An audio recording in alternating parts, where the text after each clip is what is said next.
Okay, this is how we take the doors off. We're going to release the locking pin and just very lightly lock the door. So just put it in, turn it sideways. We then go up to these pins using the 2.5mm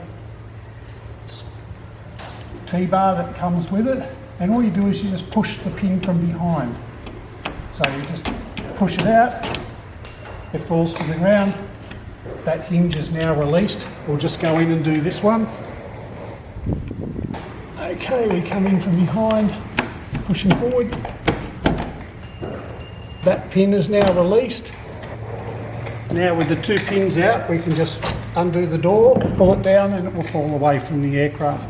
Exactly the same to fit it back up. Align the hinges to start with. Just loosely close the door, don't over tighten it or lock it. Lubricate the pins a little bit, and you'll see now that there's a way that these go in and a way that they won't go in.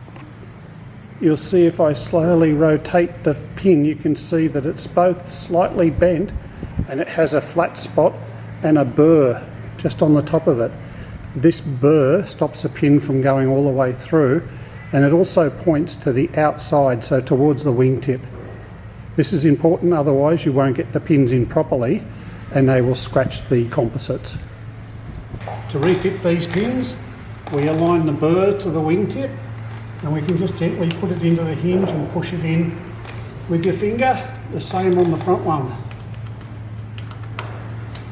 Now this is where you may need to wiggle the door a little bit, so just loosen the door off and just move the door up and down until the pin goes in. The front one was nice and easy. With this back one, wiggle it and it goes in.